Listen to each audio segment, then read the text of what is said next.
എന്ത് ഒരു ദിവസം 10,000 മുകളിൽ സാൻഡ്വിച്ച് ആണോ ഇവർ വിൽക്കുന്നത്? അമേസിംഗ് എന്ന് പറഞ്ഞ അമേസിംഗ്, ഒരു രക്ഷയില്ലാത്ത സാൻഡ്വിച്ച്. മുറിഞ്ഞ പൊറാട്ടയും മയോണൈസും പൊരിച്ചെടുത്ത ചിക്കനും ഐസ്ബർഗ് ലെറ്റ്യൂസ്, അതിനു മുകളിൽ 1000 ഐലൻഡ് സോസ്, ടൊമാറ്റോ കച്ചപ്പ്. മോനെ എങ്ങനെ ഉണ്ടാവും നിങ്ങൾ? പൊളി പൊപ്പളാപ്പി പൊറോട്ട ചില്ലി സാൻഡ്വിച്ച്. അബുദാബിയിൽ കറക്റ്റ് ചായയുടെ രാജാവായിട്ടുള്ള ഹൗസ് ഓഫ് ടീ ഇതാ നിങ്ങൾക്ക് മുമ്പിൽ ഷാർജയിലും വന്നിരിക്കുന്നു കേട്ടോ. അവരുടെ 3ാമത്തെ ബ്രാഞ്ച് അജ്മാനിൽ നിന്നും ടുവേർഡ്സ് ഷാർജയിലേക്ക് വരുമ്പോൾ അൽ അസ്റയിൽ പുതുതായി തുറന്ന എനോക് പെട്രോൾ പമ്പിൽ ഹൗസ് ഓഫ് ടീ തുറന്ന് പ്രവർത്തനം ആരംഭിച്ചിരിക്കും. കമേലിയ സിനസിസ് എന്ന് പറയുന്ന ചായ പ്ലാന്റിൽ നിന്നും തങ്ങളുടേതായ രുചി വൈവിധ്യങ്ങൾ കണ്ടെത്തി 50ഓളം ബ്രാഞ്ചിലേക്ക് വളർന്ന ഹൗസ് ഓഫ് നമുക്കെല്ലാം ഒരു അഭിമാനമാണ്, പ്രചോദനമാണ്. ഈ എനോക് പെട്രോൾ പമ്പിൽ ഇങ്ങനത്തെ ഒരു ബ്രാഞ്ച് തുടങ്ങാനുള്ള കാരണം എന്താണ്?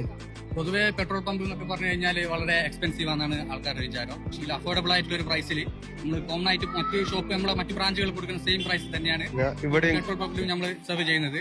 അപ്പം ഷാർജക്കാരും അജ്മാൻകാരും വന്ന് എക്സ്പീരിയൻസ് ചെയ്തിട്ട് ഒരു ഫീഡ്ബാക്ക് അറിയിച്ചു കഴിഞ്ഞാൽ സന്തോഷം. ചായ മാത്രമല്ല, നല്ല സാൻഡ്വിച്ചസും ബർഗേഴ്സും ജ്യൂസസും അവിടെ അവൈലബിൾ ആണ്. അവ സ്ഥലം മറക്കേണ്ട, അഫോർഡബിൾ പ്രൈസിന് ക്വാളിറ്റി ഭക്ഷണങ്ങൾ കിട്ടും. Sharjah Al Azra ENOC petrol സ്റ്റേഷനിലുള്ള ഹൗസ് ഓഫ് ടീ.